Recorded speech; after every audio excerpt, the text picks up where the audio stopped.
We have another guest who has just joined us on the show. Oh my gosh. And I'd like for you to lead this exchange because this is going to be my first time to get to talk to him.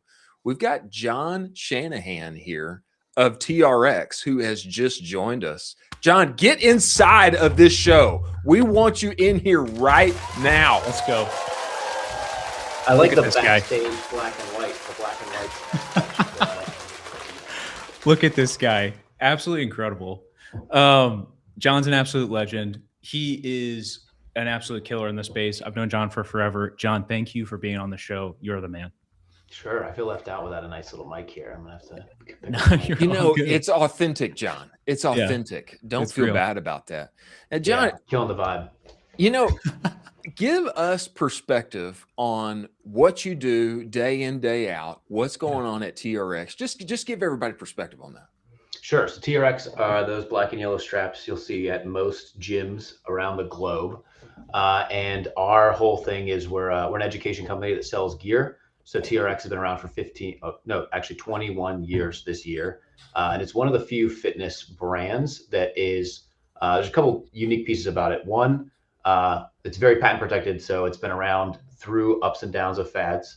It's one of the few truly global brands in fitness. And then equally unique is we're almost as big in both consumer and commercial. So like Peloton would kill to have the TRX commercial business, and Matrix, which is a huge machine manufacturer, would love to have a consumer business. So there's not a lot of fitness brands that kind of hit each of those boxes. And also most people just know the product because they see it in all their gyms.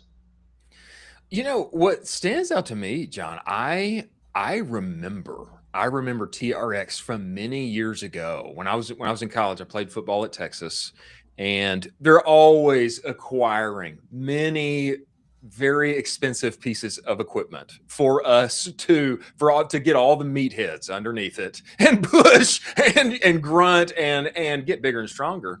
What I hated working with so much was the TRX straps because they were quite often the hardest thing for me to deal with in the gym. I mean, obviously I was a big guy, but I find it so unique that you have styled this, framed this for us at the front. You guys are an education company that sells gear.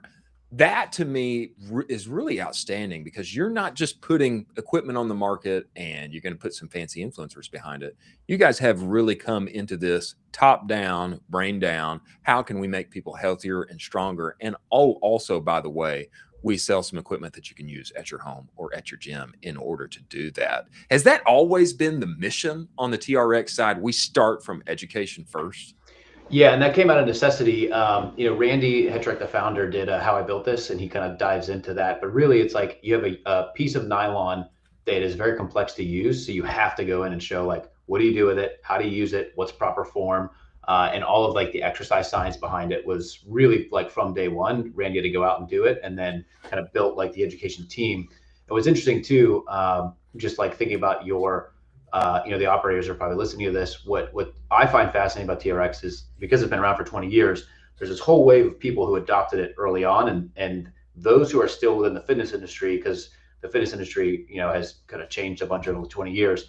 But the people who are still in the industry, they're now running like the education groups at large gym chains in different places. And so you have these like mega fans who are like, my first job was because of TRX, or my first, XYZ was because of TRX. And so they want to bring in TRX even more. So you have this like crazy cycle now happening where, there's tons of, most people in the fitness industry know who TRX is, but you also have like really high level, powerful people who want more of TRX in their spaces. And they remember like, oh, it was one of the best courses that I ever went through.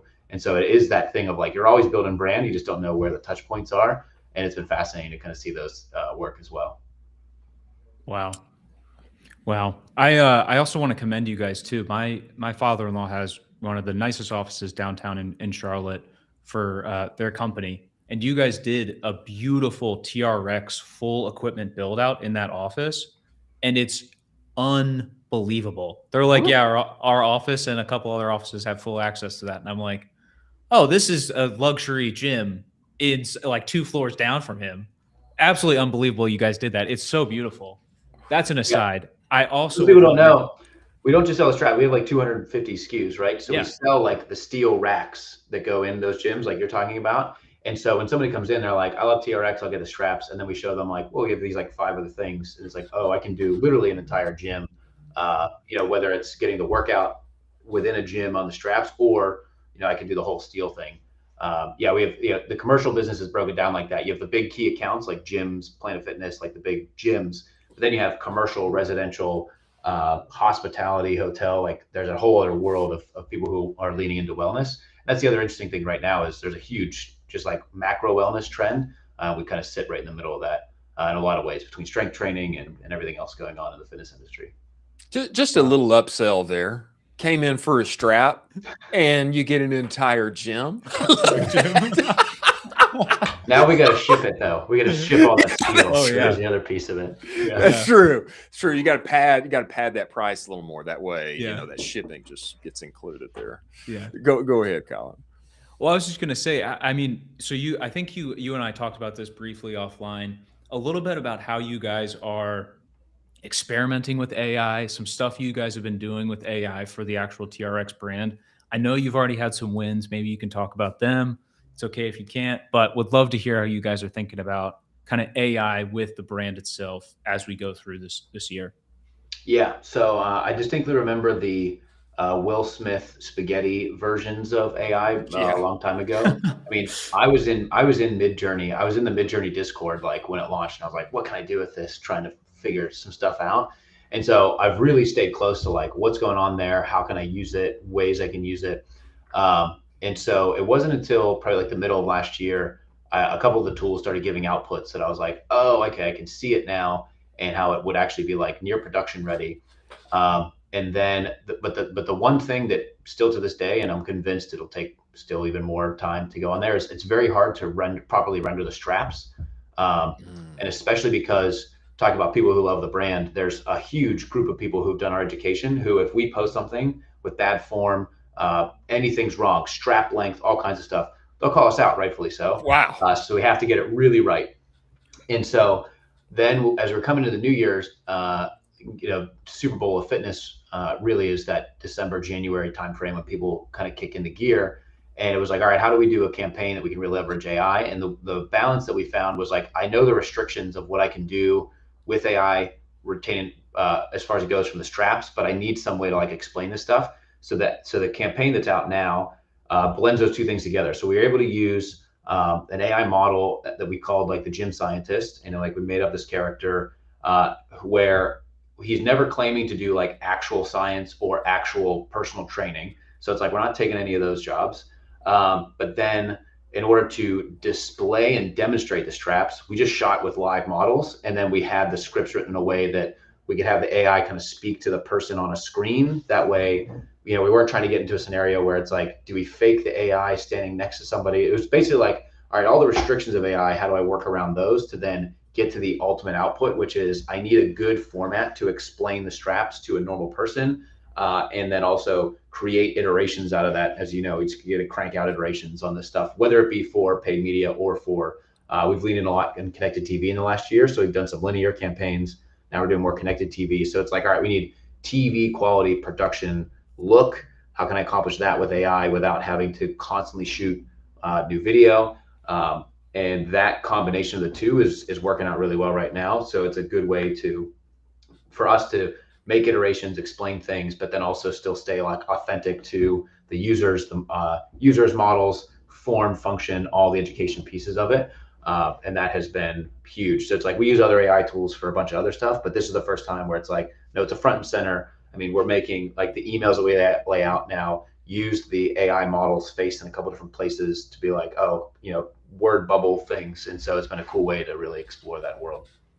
What I love about what you're saying here, John, is that the way you started that whole conversation and soliloquy is you being inside of Midjourney in Discord, playing with this thing yourself, figuring out what works and what doesn't. Through that process, discovering, the straps are really hard to get right. How can we implement, as these tools develop, how can we do something that's fitting for our product and our audience while also not having to reshoot a new studio, $50,000 every time we want to get something out the door. That to me is compelling, because I think some at the lower end in our industry, they might just think, John, he just sits in his office all day and he works on his pecs and he smokes cigars. He's VP of marketing. He's a big dog, but you're in there. You got your eye on the ball. You're testing all of the tools. And then you and your team are coming up with something that is a winning campaign with what you're doing. That to me that really stands out. Do you find yourself continually testing things as you find them and seeing what could work for you guys? Yeah, to that point, I'm looking for one of those jobs. I haven't found it yet. But like even Colin knows, it's like we use Live Recover, and it's like I know what half the text messages are that are like going through there. It's like I haven't found a way to come out of the weeds on that stuff. But I think, yeah, I mean, to me, it is like a level. To me, it's like founder style energy, where it's like I want to know about this thing so I can do it as well as anybody else. I am going to make sure somebody else can do it better than me, but I want to understand like first principles type of stuff, where it's like, all right, I know what the problems are, I know what the solutions are, I know I can speak to it. And yes, if I could actually dedicate 8 to 12 hours to just go do this myself, I could, but in reality, I should be doing other things. So how do I then kind of make sure that goes from there? And I think the other piece of that is, it's done by an amazing team that we have here. And like, we've really built that over the past couple of years, but it's like, you can't tell them like, go do an AI thing that explains all this stuff, and I don't care how it gets done. Like, to me, that's a piece of it, is there's a realistic expectation that I can set, because I know I can't just say, go make a thing and, do it for $0. So that's a big piece too, is being able to like, not only articulate what it is, but also understand the restrictions of certain technologies. Wow. I dig that. I love that. Yeah. Well, tell us, John, we know you're a busy man. Many cigars to be had today in the office. No, I'm kidding. Man, as you look into 2026 and beyond, what I'd love for you is just take 30 seconds, take a minute, and tell us what's most important to you guys, any exciting things that are coming up, and more importantly, those of us like myself who need to get back on the straps for our office or at home, et cetera. Where can we find you, and what should we be looking for in the new year? Yeah, I mean, the most exciting thing to me is we have kind of set the stage this year to really explain the product to what I would say is like the non-fitness enthusiast audience. So like fitness enthusiast, like yourself, somebody who's been to the gym, they kind of know the product. There's that audience that knows the product, might not know how to take it to another step. So like we now have a platform for that. The biggest thing to accomplish with the gym scientist was like, how do we take a person that might have seen the straps, never want to touch them, but put them in their house and kind of use them? And so I think we have kind of found this platform, not just for the strap product, but for like the 3 other hero products. They all kind of fit under there. And so then it just becomes about programming, education, and making something like fun and interesting, which is like the best part of, a role in social. Because it's like, all right, how do I make this thing fun, interesting, and kind of tap into the current trends? So that to me is like the big thing. And then, yeah, we'll launch new programs all year.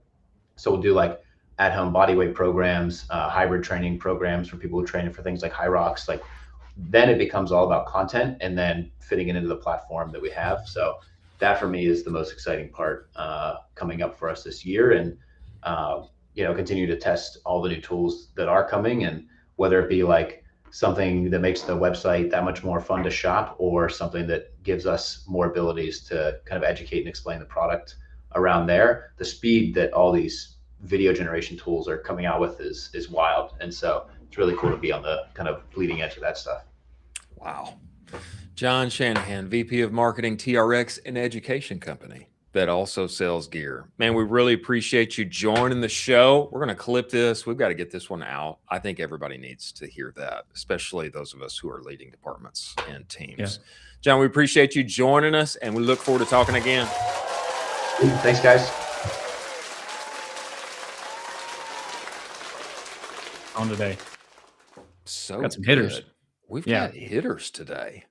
Man, that was really, I don't think I would have thought about TRX as an education company first, but that does make sense for health, wellness, gym, upgrading your life. How do I do it? I've got so much available to me in the market when I shop on the internet. what do I do? What's most fitting for me? I definitely fit inside the category of what he discussed. Someone who's familiar with the straps, but maybe not so sure what to do next. Let's get them inside of their house. Very interesting. See how they're Yeah. using AI to inform and educate this year.